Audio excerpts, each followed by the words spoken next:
Mesdames, Messieurs, bienvenue dans cette édition spéciale sur Médien TV. Le Maroc célèbre ce jeudi le 67e anniversaire de la révolution du roi et du peuple. Un moment phare dans l'histoire du royaume et un épisode décisif qui a permis de recouvrer l'indépendance. Il y a 67 ans, jour pour jour, les autorités coloniales ont contraint feu le roi Mohamed V, sultan du Maroc, ainsi que la famille royale à l'exil en Corse d'abord, puis à Madagascar. À partir de 1954, les Marocains profondément attachés au trône alaouite sont descendus par milliers dans toutes les régions du royaume pour manifester leur refus et leur désarroi quant à cette atteinte au symbole de leur unité. Au bout de 28 mois, les forces coloniales ont constaté l'échec de leur entreprise. Le 16 novembre 1955, les revendications justes et légitimes à la fois du peuple et du souverain ont fini par aboutir, scellant le retour triomphal du sultan dans son pays. Ces mêmes valeurs nobles de défense de la nation et du sens du sacrifice continuent d'incarner aujourd'hui le leitmotiv d'un royaume, un royaume résolument tourné vers la modernité, le développement et la consolidation de la démocratie et des droits de l'homme. Et comme chaque année, à l'occasion de l'anniversaire de la révolution du roi et du peuple, le roi Mohamed VI a adressé un message à la nation auquel nous consacrons cette édition spéciale.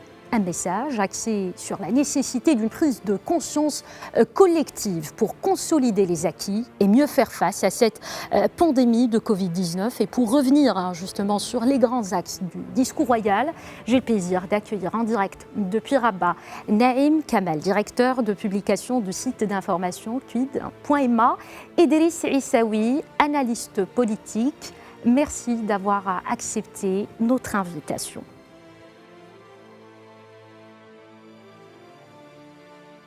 Alors, je vous propose tout d'abord un extrait du discours royal prononcé aujourd'hui, justement, à l'occasion du 67e anniversaire de la révolution du roi et du peuple.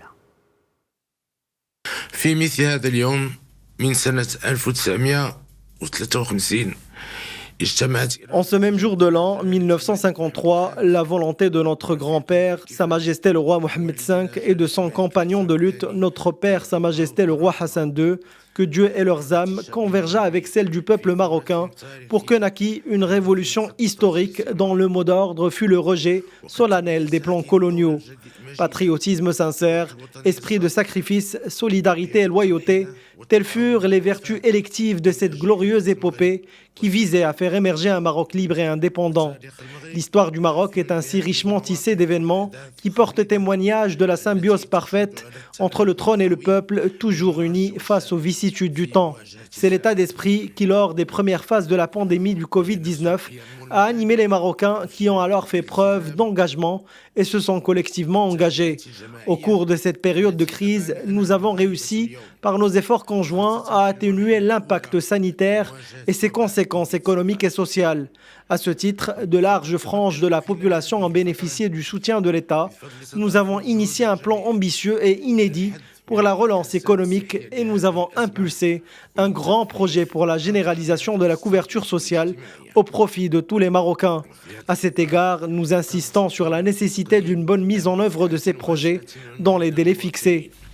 وأطلقنا خطة طموحة وغير مسبوقة لإنعاش الاقتصاد ومشروعا كبيرا لتعميم التغطية الاجتماعية لجميع المغاربة. Voilà, on a donc écouté le souverain dans ce discours consacré à la situation épidémiologique au Maroc dans un contexte de Covid-19, un discours qui intervient donc dans ce contexte de propagation de la maladie, après une gestion réussie de la première vague, comme l'a bien dit ce soir le roi Mohamed VI. Je commence avec vous, Naïm Kamal. Quelle lecture faites-vous du thème d'abord sur lequel a porté le discours du souverain ?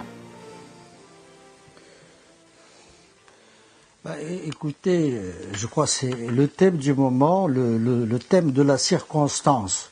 C'est-à-dire, la situation étant ce qu'elle est, étant ce que nous savons tous, il était important qu'une voix qui porte aussi loin, aussi fort, aussi puissamment que celle du souverain puisse à ce moment-là, précis, intervenir pour dire aux Marocains, attention, vous allez au-devant du précipice. Je crois que une première lecture, franchement, on s'y attendait un peu à ce discours. On ne pouvait pas ne pas s'y attendre, étant la gravité ou la gravité de la dégradation de la situation. Je crois que, à partir des propos du roi, on ne peut pas être plus clair. Le choix se pose entre vivre ou mourir. Et quand je dis vivre ou mourir, je ne parle pas seulement de la maladie, je ne parle pas seulement de la mort physique ou de la dégradation de l'état de santé de la personne atteinte, mais je parle de l'économie, je parle de la société, je parle du pays, je parle de l'État. C'est-à-dire nous sommes dans une bataille de devenir. Allons-nous rester, allons-nous être, allons-nous continuer à accumuler ce que nous avons entamé depuis l'indépendance et qui s'est accéléré ces 20 dernières années. Je crois que ce n'est pas pour rien.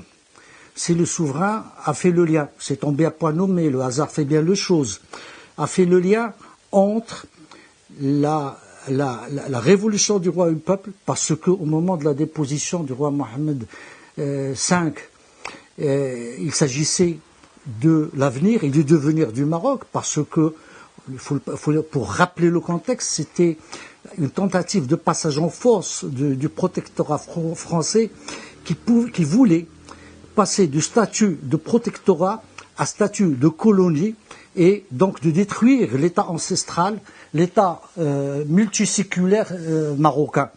Aujourd'hui, nous sommes en face, non pas d'un homme, non pas d'une puissance humaine, mais nous sommes devant un ennemi d'autant plus dangereux qu'il est invisible, d'autant plus dangereux qu'on a tendance à montrer inconscient, insouciant à son égard. Et donc, il fallait mettre le haut là. Et je crois que le souverain, aujourd'hui, a essentiellement voulu mettre ce haut là. Il a mis les Marocains devant le choix. Il leur a dit ce qui a été fait. Il leur a rappelé ce qui doit se faire. Et il les a appelés à plus de discipline, à plus de conscience, allant jusqu'à remettre en cause le patriotisme. Oui, Naïm Kamal, on reviendra sur ce point. Vous avez abordé justement le volet économique de cette lutte, de ce combat aujourd'hui que nous menons tous contre le coronavirus. On ne lutte pas uniquement contre la maladie, mais aussi on lutte contre les répercussions économiques. Des points abordés aujourd'hui par le roi Mohamed VI et qui nous rappellent aussi le discours du trône, donc du fin juillet, dans lequel le souverain a souligné donc de manière très claire plusieurs points. Alors je me retourne vers vous, Driss Issaoui. Parlez-nous un peu de ce volet économique. Le roi Mohamed VI a été très clair aujourd'hui concernant les aides accordées à plusieurs familles marocaines dans le besoin.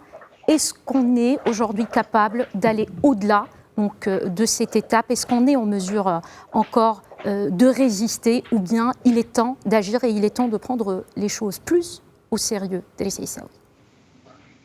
Vous savez, votre introduction était très belle. Vous avez parlé de l'esprit qui avait présidé à la révolution du roi et du peuple en tant que valeur fondamentale qui avait fondé les relations entre Marocains, entre les gouvernants et les gouvernés. Et vous êtes ensuite passé à la situation actuelle, c'est-à-dire que nous sommes devant une pandémie qui n'a pas de nom, qui n'a pas de nationalité et qui aujourd'hui, avec ses effets, menace de manière dangereuse les structures économiques du pays. C'est-à-dire quoi? Nous avons maintenant des situations où le secteur privé, l'individu marocain qui avait une possibilité de gagner sa vie, d'avoir un revenu permanent, il se retrouve devant une situation où même ce revenu, aussi modeste soit-il, a été remis en cause. Et aujourd'hui, comment faire face à cela? Comment aller au-devant de ces difficultés? Parce que c'est effectivement une grosse difficulté que de faire face à cette pandémie. Et on ne peut pas le faire sans justement mettre un terme, sans stopper le développement de cette pandémie. Et le discours du roi a été très clair, il faut le dire. Il a choisi une tonalité tellement forte, tellement directe, où il ne voulait pas justement parler aux Marocains avec un langage qui n'avait aucun sens. Il y avait un seul sens à dire. Nous sommes devant une grosse difficulté, nous sommes des Marocains responsables, nous devons assumer ensemble cette responsabilité, c'est-à-dire faire en sorte que les premières mesures qui ont été entreprises par le Maroc en termes de confinement, en termes de frontières entre les uns et les autres, il faudrait qu'on puisse pouvoir revenir à cette situation. Il a semblé qu'aujourd'hui, vous savez, quand on regarde un peu le comportement des uns et des autres, de certains Marocains, quand ils sont dans la rue, ils ne portent pas de Bavière, ils ne portent pas. Il n'y a aucune mesure de précaution qui est prise par le citoyen marocain. Le mélange est là. Et le résultat ne s'est pas fait attendre. Nous avons remarqué que du moment où les Marocains eux-mêmes ne respectent plus ces engagements qui ont été pris par le Maroc, par le roi du Maroc, par le gouvernement du Maroc, par toutes les institutions, du moment où on ne respecte plus ces engagements, il était normal que les infections puissent augmenter et que finalement on remet en cause carrément, parce que le roi, il a été clair dans le discours. Il a dit que nous avons été félicités pour notre comportement, pour ce que nous avons fait. Nous avons été cités comme exemple, comme on a été cités justement comme exemple à cela.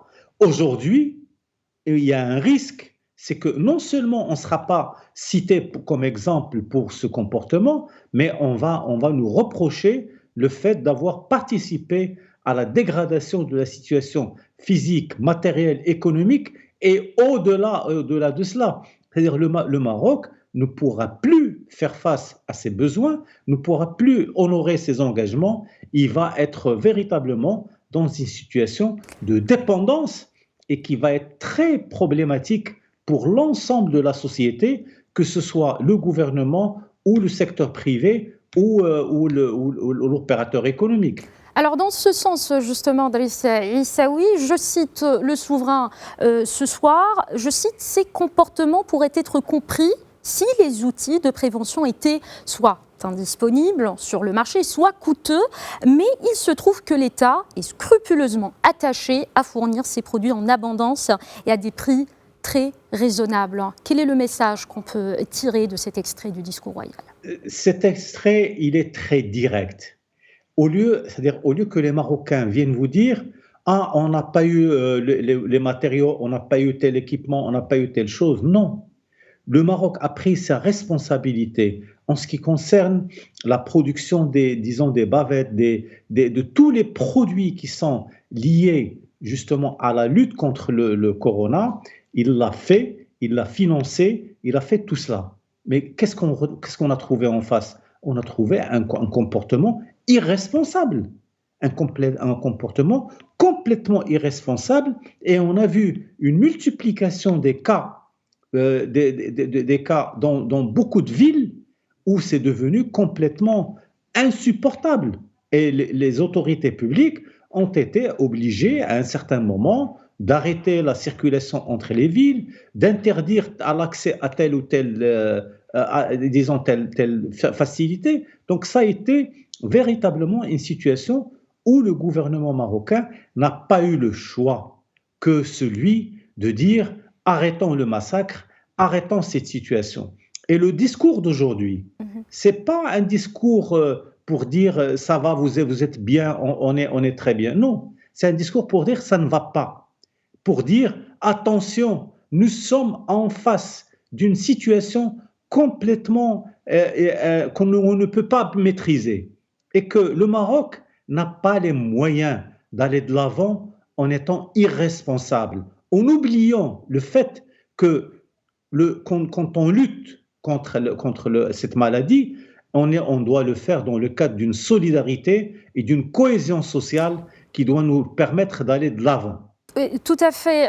Driss Issaoui reviendra donc sur ce concept de solidarité abordé par le souverain ce soir. Alors, Naïm Kamel, justement, cette recrudescence donc des cas positifs au coronavirus au Maroc, le souverain a parlé d'une conjonction de plusieurs facteurs. La levée du confinement s'est accompagnée, je cite le souverain, d'une multiplication exceptionnelle de cas d'infection. Concrètement, que faut-il faire aujourd'hui? Quelle est la solution à ce stade? Écoutez, s'il y a quelqu'un, un conseil scientifique quelque part de par le monde qui a la solution miracle pour faire face à la situation actuelle, moi je suis demandeur et je serai même payeur. Non, ce qu'il faudrait faire et ce qu'il faudrait savoir, c'est que en parlant de l'état actuel, de la recrudescence des cas au Maroc, et attention, la recrudescence n'est pas seulement marocaine, elle est européenne. Aux États-Unis, ça n'a jamais été le plateau, en Amérique latine également. Donc, il faut restituer tout ça dans ce cadre. Mais tout le monde n'est pas sur un pied d'égalité dans l'affrontement avec le coronavirus. Parce que il y a un problème, et nous le connaissons, nous le savons, d'infrastructure sanitaire. Il ne faut pas que notre structure sanitaire, que nos médecins, le roi y a fait allusion en disant qu'avant, il y avait une infection par jour dans les milieux médicaux ou dans les structures sanitaires. Aujourd'hui, on en compte 10. Si on continue à ce train-là, peut-être qu'au bout d'un certain temps, on va se retrouver sans médecin. Donc, il y a cette réalité.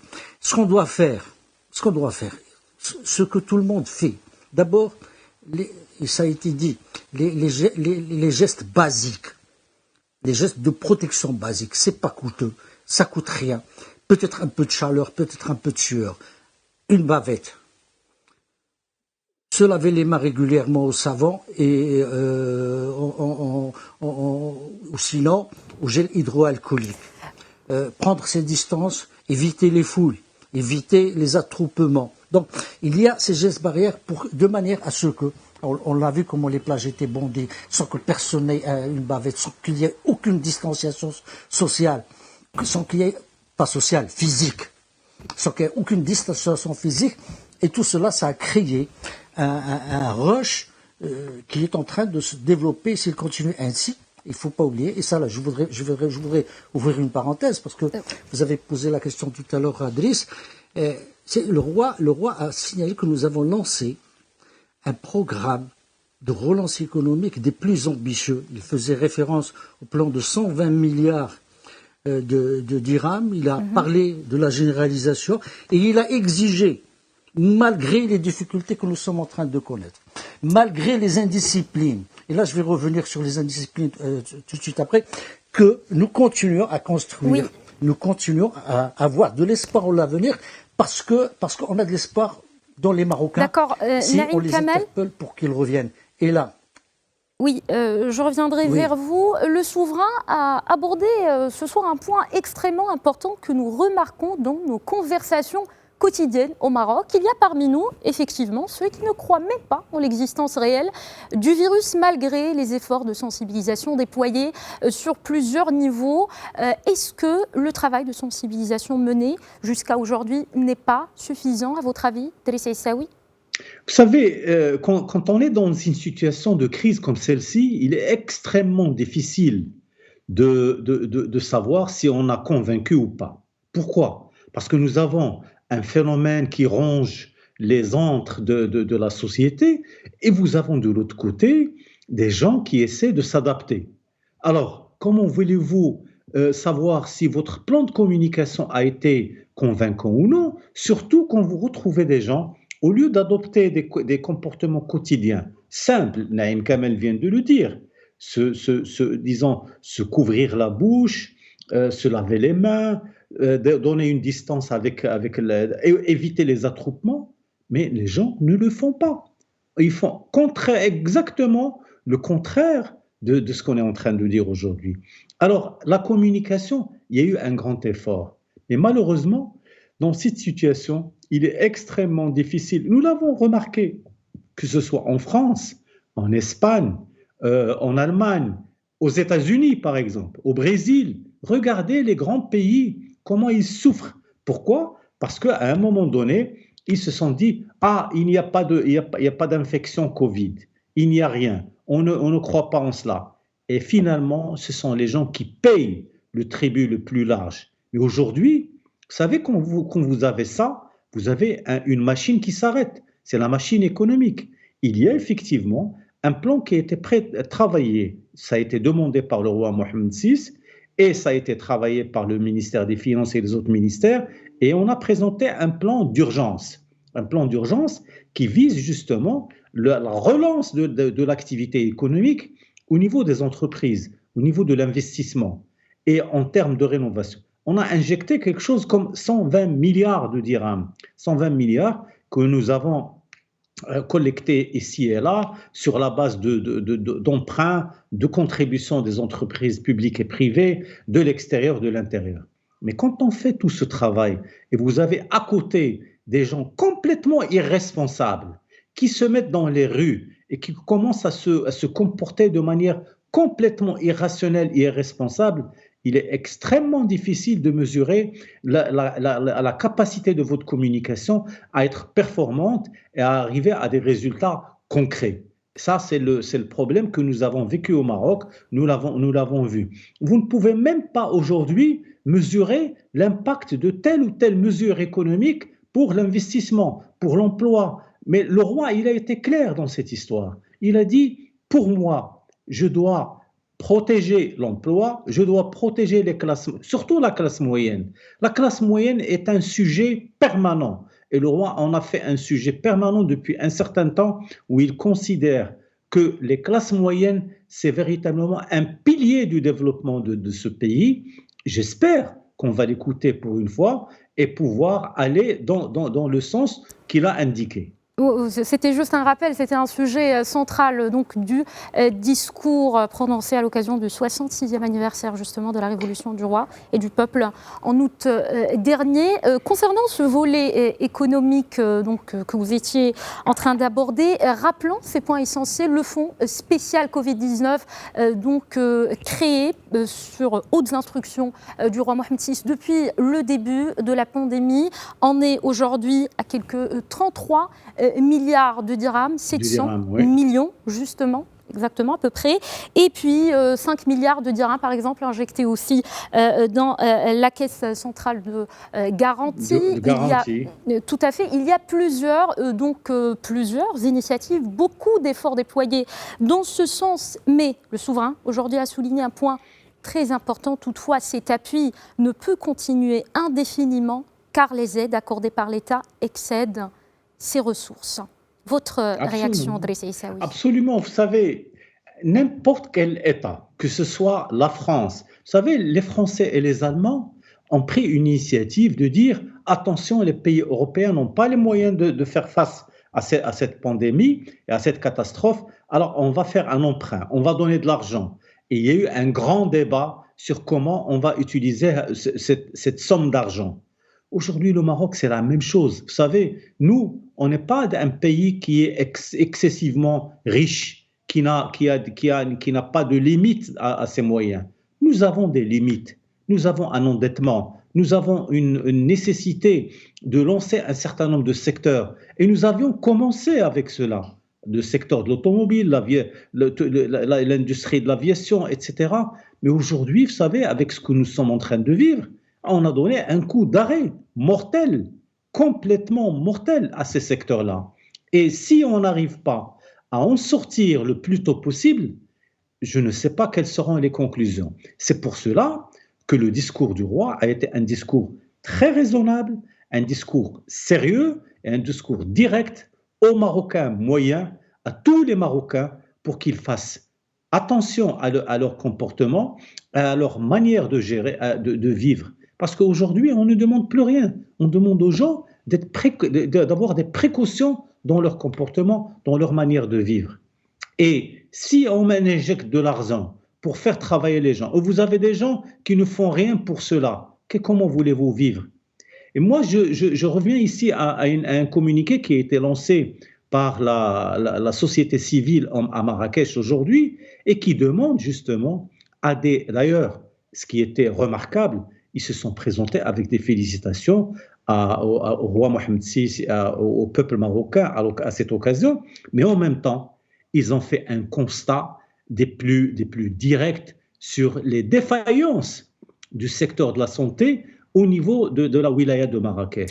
D'accord, Driss Issaoui, donc on parlera de ce sujet plus tard. Je reviens donc vers vous, Naïm Kamel, et cet extrait du discours royal, si cette tendance haussière perdure, la commission scientifique chargée du suivi de l'évolution du Covid-19 pourrait préconiser un retour au confinement, voire un durcissement des mesures sanitaires, ce que certainement personne d'entre nous ne souhaite ce scénario, mais le souverain était très clair aujourd'hui.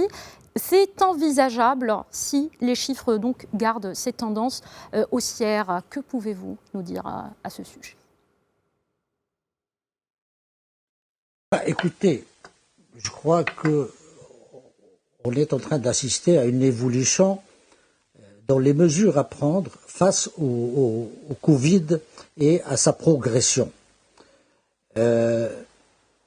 On ferme des quartiers, on ferme des plages, on ferme des souks, on ferme des supermarchés plus tôt qu'auparavant. On essaye d'accompagner l'évolution de la pandémie ou de l'épidémie au niveau national par des mesures appropriées, ciblées et pour essayer de maintenir le rythme de la vie, le rythme de l'économie, le rythme de la société en vie. Il faudrait que la vie reprenne ses droits, que la production reprenne ses droits, que le travail reprenne ses droits, et c'est essentiel, c'est vital pour le Maroc et pour les Marocains. C'est-à-dire on est tous impliqués. Ça a été dit et ça a été compris au début qu'on était tous dans un même bateau, ou sur un même bateau. Et que si on coule, on va couler tous. Il faut pas croire que quelqu'un va en échapper. Et c'est là l'un des problèmes que nous rencontrons, c'est qu'il y a une certaine forme de fatalisme, certaines formes d'insouciance ou d'inconscience qui dit « moi ça me touchera pas » ou « moi je suis dans une bonne condition physique et on me dit que je suis dans une bonne condition, les gens en bonne condition physique s'en sortent plutôt bien, que ça ne touche pas les jeunes ». Ça, c'est un mythe auquel il va falloir s'attaquer pour dire que tout le monde est concerné. C'est essentiel. Le roi l'a dit dans son discours. C'est un virus égalitaire. Il touche tout le monde, tous les pays. Il ne fait pas de différence de nationalité. Il fait pas de différence d'âge. Il ne fait pas de différence de richesse. Il fait aucune différence. Maintenant, il est vrai que l'État communique, que l'État prend des décisions. Que l'État communique sur la fermeture d'un quartier, c'est une communication de nature à sensibiliser et à amener les gens à plus de prudence, à dire attention, mais c'est peut-être plus sérieux qu'on croit. C'est déjà ça. La société civile s'est manifestée, mais la société civile n'a pas à se manifester comme ça. La société civile, il m'excusera, et je parlerai également des partis politiques. Le souverain, on a parlé. Ils sont censés être partout, dans tous les quartiers, à travers leurs sections, à travers leurs cellules. Il faudrait qu'ils accompagnent ce travail à la base, auprès des autorités, au même titre. Moi, je connais beaucoup de partis qui ont des structures partisanes collées aux structures administratives. C'est-à-dire que là où il y a un arrondissement, il y a une section du parti, là où il y a un muqaddam, il y a une cellule, et ainsi de suite. Donc, il va falloir mobiliser et penser à autre chose qu'aux échéances de 2021, parce que si on continue à ce stade, les élections peut-être de 2021 n'auront pas lieu. Alors, il faut faire tout pour éviter le confinement, parce que ça serait catastrophique pour le Maroc et pour les Marocains, pour l'économie du pays. C'est très important. Mais il va falloir, le roi aujourd'hui, il a tapé du poing sur la table, et il a essayé de sensibiliser. Mais il ne peut pas tout faire tout seul. Il va falloir que toute la machine se remette de la même manière qu'il s'était mise le premier jour, qui nous a valu les félicitations et d'être cité en exemple. Est-ce qu'on en est incapable de rééditer l'exploit ? Est-ce qu'on est une équipe d'un seul match, qu'on ne peut pas jouer le retour? C'est là où il va falloir mobiliser toutes les forces. Il va falloir peut-être aussi trouver des mécanismes pour que la société civile n'a qu'à descendre, qui l'empêche. Oui. Il faut nous associer. Allez-y. Naïm Kamel, quand vous avez parlé de match, et quand on parle de match, on parle de solidarité, d'esprit d'équipe, et la solidarité, c'est un des symboles que nous rappelle aujourd'hui, pour une remise en contexte, on célèbre aujourd'hui le 67e anniversaire de la révolution du roi et du peuple, et la solidarité justement et la loyauté donc, sont des principes, des symboles de cet événement historique que célèbre le Maroc aujourd'hui. Je cite le souverain d'ailleurs qui a parlé de la solidarité. Ces attitudes irrationnelles sont d'une part dénuées de civisme, car agir en bon citoyen, c'est avant tout se soucier de la santé et de la sécurité d'autrui. Elles traduisent d'autre part un manque de solidarité, car être solidaire, ce n'est pas seulement aider autrui matériellement, c'est surtout, dans cette situation, éviter d'être potentiellement un vecteur de contamination pour les autres. Le souverain a même parlé des cas asymptomatiques qui sont aujourd'hui très nombreux. Et vous avez parlé justement de ce point. Oui, je vous en prie, Naïm Kamel. C'est aussi simple que ça.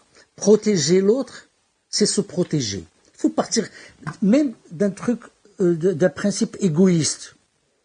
Si je ne me protège pas, je ne protège pas l'autre, et si je ne protège pas l'autre, je ne me protège pas. C'est une dialectique, il va falloir qu'on s'y inscrive si on veut retrouver un jour la vie normale. C'est essentiel. Donc il va falloir y aller, et il faudra y aller. Et si un jour, laqdarallah, il va falloir passer par le reconfinement, écoute, de la même manière que le Maroc l'a fait sans trembler dans un premier temps, s'il est nécessaire pour sauver la vie humaine, de sacrifier l'autel, mais je n'ose pas imaginer, je n'ai même pas envie d'imaginer ce qui pourra advenir de nous tous dans cette histoire. Donc c'est pour ça, il faudra insister, réitérer, confirmer, reconfirmer, dire, parler, continuer, prendre des décisions, prendre des sanctions aussi, si nécessaire. Faut pas, ça a été fait, ça devrait être fait une fois de plus. Donc, il va falloir y aller, parce que ce que nous avons vu, ce que nous avons vécu comme irresponsabilité, comme inconscience depuis le déconfinement, est vraiment insupportable. Et alors, vous l'avez si bien dit, vous l'avez si bien dit, Naïm Kamel, laqdarallah, le reconfinement, donc c'est le scénario que personne ne souhaite, ni au Maroc ni ailleurs, justement. Je vous propose tout de suite d'écouter un extrait du discours royal dans lequel il revient, justement, le roi Mohamed VI, sur cette éventualité du reconfinement. Il revient juste après pour poursuivre ce débat. بموازاة مع تخفيف الحجر الصحي تم اتخاذ مجموعة من التدابير الوقائية قصد الحفاظ على سلامة المواطنين. Parallèlement à l'allègement du confinement, un ensemble de mesures préventives a été déployé pour préserver la sécurité des citoyens et enrayer la prolifération de la pandémie. Toutefois, nous assistons avec désappointement à une recrudescence des cas d'infection.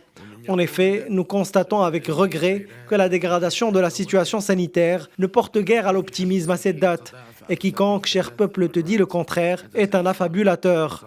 De fait, au lendemain du déconfinement, le nombre des cas confirmés, celui des cas graves et celui des décès ont augmenté en peu de temps, plus de 3 fois par rapport à la période de confinement. De même, le nombre d'infections parmi le personnel soignant a enregistré une hausse, passant quotidiennement de 1 cas durant la période de confinement à 10 cas tout récemment. Si cette tendance haussière perdure, la commission scientifique chargée du suivi de l'évolution du Covid-19 pourrait préconiser un retour au confinement, voire un durcissement des mesures sanitaires. Dans l'hypothèse où Dieu nous en garde, ces décisions difficiles devaient être prises, ces répercussions sociales et économiques seraient rudes pour l'ensemble des citoyens. Par ailleurs, à défaut d'un respect rigoureux et responsable des consignes sanitaires, le nombre de contaminations et de décès ira crescendo. Et alors, malgré les efforts importants des pouvoirs publics et du secteur de la santé, les hôpitaux ne seraient plus en mesure de faire face à la pandémie. غير قادرة على تحمل هذا الوباء مهما كانت جهود السلطات الأممية وقطاع الصحة. Alors Naïm Kamel, vous auriez une réaction quand vous étiez en train de parler de ce sujet justement avant l'extrait royal? Ben oui, je crois, comme je l'ai dit tout au début de l'émission, et je crois que pendant cette heure de cette émission, on va continuer à la répéter, et c'est tant mieux qu'on la répète. C'est un discours on ne peut plus clair. Si on arrive à saturer les hôpitaux, les cliniques, les médecins et le corps médical dans son ensemble, on va se retrouver dans des situations que nous avons vues,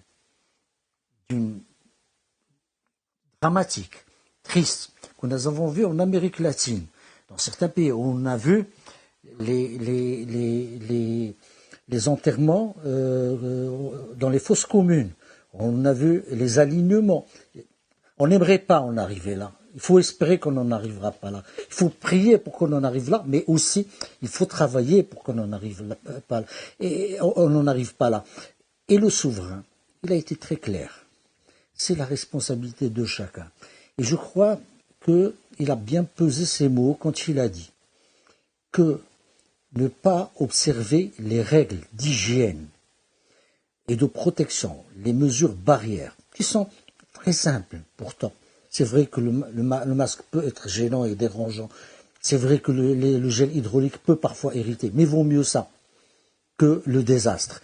Et donc, le souverain a été très clair sur ce point, en qualifiant, je crois que dans sa bouche c'est très fort, qu'un acte de non-protection de soi, qui est un acte de non-protection de l'autre, est un acte antipatriotique.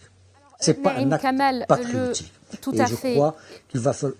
Oui, je vous en prie, le souverain donc a tiré ce soir la sonnette d'alarme et a lancé aussi un appel. Je vous propose d'écouter encore une fois le roi Mohammed VI.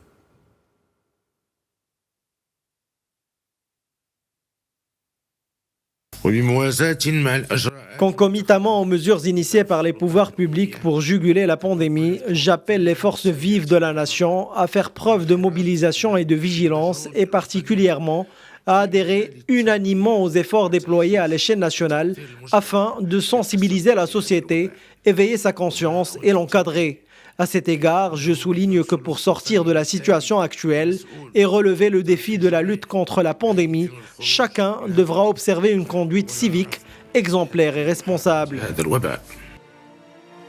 Driss Issaoui, une conduite civique exemplaire et responsable, ce sont les mots du roi Mohammed VI. Votre réaction ?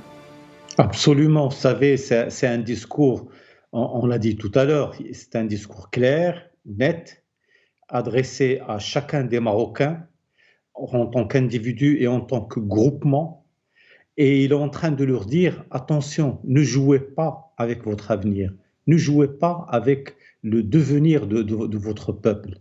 Soyez responsables, faites, disons, respectez les mesures qui vous ont été proposées.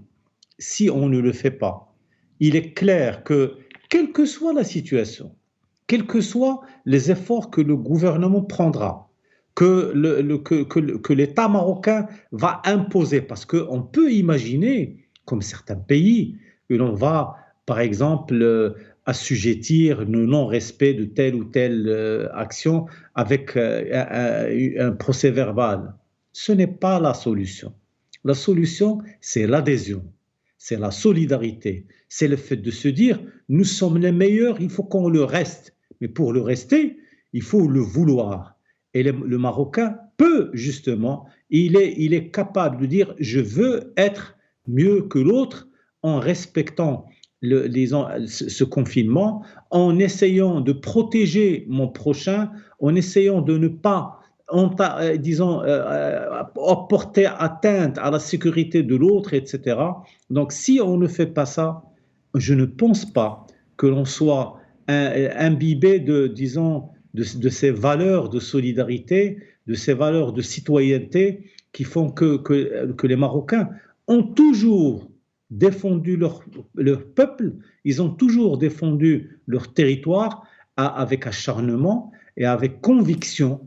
Et je pense que pour la pandémie Covid-19, nous sommes obligés de nous attacher à ces valeurs-là. Si on ne le fait pas, on n'ira pas de l'avant. Et de toutes les manières, le roi a été très clair. Il a dit, attention, nous n'avons pas des ressources illimitées. nos ressources sont ce qu'elles sont, mais si vous nous aidez, on va aller mieux et on va pouvoir nous en sortir. Mais pour pouvoir s'en sortir, il faut dépasser, parce que là, le risque d'un deuxième confinement, il pointe du nez, il est là. C'est-à-dire que moi, ça ne m'étonnerait pas que demain ou après-demain, la semaine prochaine, le mois prochain, on vous dit attention, que chacun reste à sa place. Alors là, je vous invite à voir ce que sera l'économie marocaine. Oui, justement, vous étiez en train de parler de valeurs. Vous avez parlé d'un scénario, donc d'un triste scénario malheureusement. On ne veut pas être pessimiste aujourd'hui, mais réaliste. Et la situation, elle est juste très sérieuse aujourd'hui au Maroc comme ailleurs. Si jamais il y a un reconfinement au Maroc, alors pour dire les choses de manière très claire, qu'est-ce qu'on risque aussi bien sur le niveau social qu'économique aujourd'hui ? Le confinement, le retour du confinement, il va nous imposer une première chose. On sera installé dans une situation statique. C'est-à-dire qu'il n'y aura aucune dynamique qui va pouvoir être injectée. Il y aura un problème au niveau des investissements. Il y aura un problème au niveau de l'emploi, au niveau de tout ce que nous considérons comme étant un gain social dans le Maroc d'aujourd'hui. On aura de grosses difficultés pour pouvoir le réaliser. Nous avons des chantiers énormes. Et d'ailleurs, le plan de relance qui a été adopté par le Maroc, présenté par le ministre des Finances, il a été fait dans ce sens-là. Et vous l'avez cité. Et l'argent a été débloqué. Mais si on continue à enfoncer le Maroc dans ce qu'il y a aujourd'hui, on ne pourra pas, projeter un avenir meilleur, un avenir prometteur aux Marocains, parce que nous n'avons pas été responsables, parce que nous n'avons pas respecté ces consignes de sécurité pour nous et pour l'autre. Alors maintenant, Naïm Kamal, vous aussi, j'aimerais bien donc savoir votre avis justement sur les répercussions d'un éventuel reconfinement avec cette recrudescence des cas du nouveau coronavirus au Maroc. Écoutez, je vais vous dire une chose, je vais vous donner un exemple sur le volontarisme des souverains. Il y a quelques jours, la CNOPS a fait savoir que la pandémie faisait partie des cas de force majeure et que, en conséquence, elle n'était pas remboursable par les services de protection sociale. 2 jours après ce communiqué, on a vu un autre communiqué conjoint, je crois, entre le ministère des Finances et la CNOPS qui dit « Ah non, ils ont rétropédalé, ils ont fait marche arrière ». Et je crois qu'une telle marche arrière n'aurait pas été possible s'il n'y avait pas eu l'intervention royale. Et donc, pour dire comment l'approche du souverain pour protéger le Maroc, pour protéger les Marocains, pour aider les Marocains à se sauver eux-mêmes. Donc, c'est une illustration qu'on devrait retenir. Ça, mine de rien, ça a l'air de rien comme ça, mais c'est quand même important. C'est un coup très important pour la CNOPS et pour les équilibres de la sécurité sociale. Moi, je voudrais vous dire une chose. Le roi a parlé au début du 20 août et de la révolution du peuple du roi. Lorsque le roi Mohamed V a été déposé, il a été exilé, d'abord en Corse puis à Madagascar, les Marocains sortaient pour défendre le pays et sortaient sans savoir s'ils allaient revenir. Ils sortaient pour mourir et sans qu'on leur demande. Donc, le sacrifice suprême. Là, on leur demande l'inverse. S'il vous plaît, ne sortez pas pour mourir. Sortez, essayez de rester en vie. Essayez de rester en bonne santé. Je crois qu'on ne peut pas être plus clair, plus éloquent, plus édifiant dans une approche. On ne vous demande pas de mourir pour ce pays. On vous demande de vivre pour votre pays. Est-ce compliqué à comprendre? Et de protéger votre entourage aussi. C'est là où on est. Et donc, pour ne pas... Il faudrait qu'aujourd'hui, chacun de nous ait le courage, quand il voit quelqu'un ayant un comportement incivique, qui ne porte pas correctement son masque, qui ne préserve pas... Moi, je le fais. Ça énerve parfois les gens, mais je m'en fous. Je le fais.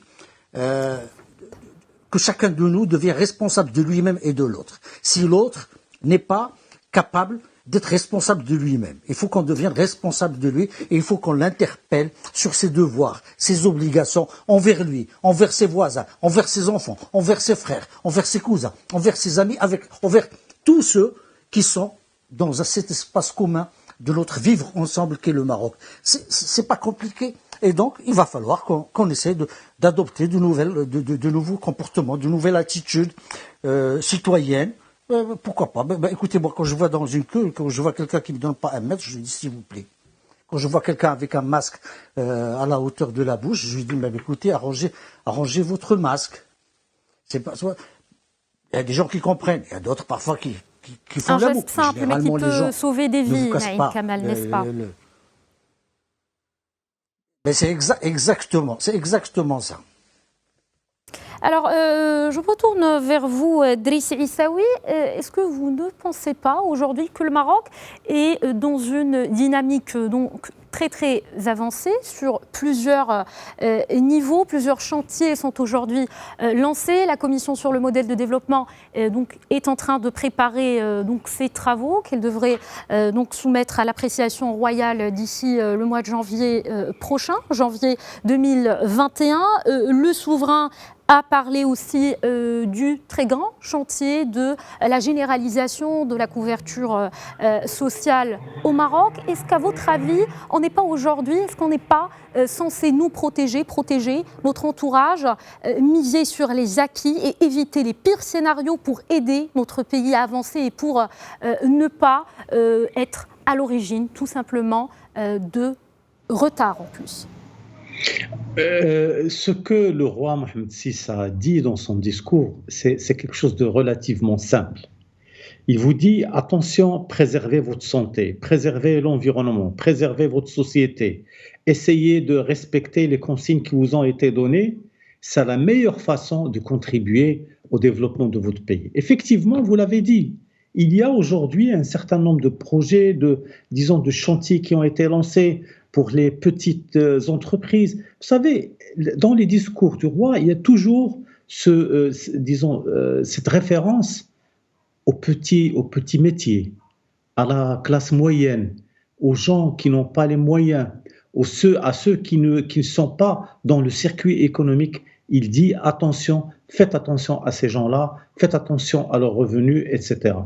Alors, si on arrive à garder l'équilibre au niveau de notre société, si on arrive à éviter qu'il n'y ait plus justement cette explosion de la pandémie, je pense qu'on sera préparé à pouvoir justement travailler de manière normale, à pouvoir donner la possibilité aux TPE, aux PME de pouvoir agir sur les ressorts de la société. Si on ne le fait pas, je pense qu'il n'y aura pas de solution. C'est ça le problème. Et il faut que les gens puissent se représenter cette situation devant leurs yeux et dire attention, dans cette société, si on n'arrive pas à régler les choses entre nous, si on n'arrive pas à faire en sorte que la pandémie s'arrête, on n'aura rien après. Alors, Driss Issaoui, brièvement, un dernier mot. Est-ce que vous avez quelque chose à ajouter dans le même sens du discours Dans le même sens, l'appel du roi Mohamed VI est un appel clair, est un appel clairvoyant à la solidarité active de tous les citoyens pour justement sauver ce qui peut être sauvé dans cette société. Et ce qu'il y a à faire, c'est justement de regarder de très près ce qui se passe autour de nous, ce qui se passe ailleurs, et se dire qu'il est possible de faire mieux à condition de travailler ensemble, d'être solidaires ensemble, d'être citoyens ensemble. C'est ça le plus important. D'accord. Naïm Kamal, un dernier mot, quelque chose à rajouter? Soyez citoyens, c'est tout ce que j'ai à dire. Soyons, mais pas soyez. Soyons citoyens.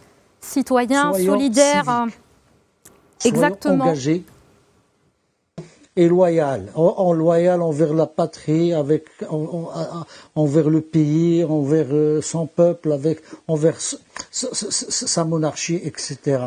Donc il faut rester. C'est le moment d'être soudés plus que jamais parce que ce qui se profile à l'horizon n'est guère réjouissant. Solidaire, civique, ce sont des mots qui sont revenus dans le discours royal prononcé ce jeudi donc à l'occasion du 67e anniversaire de la Révolution du roi et du peuple qui intervient cette année dans un contexte particulier, un contexte sanitaire auquel fait face toute la planète. Soyons solidaires, protégeons-nous et protégeons surtout nos proches qui n'ont peut-être pas là justement une bonne santé pour résister à ce virus. Merci beaucoup Driss Issaoui. Je rappelle que vous êtes analyste politique. Merci également à Naïm Kamel, directeur de publication du site d'information Quid.ma. Merci encore une fois. Merci à vous de nous avoir suivis. Excellente suite de programmes sur Midi 1 TV Maghreb, Midi 1 TV Afrique.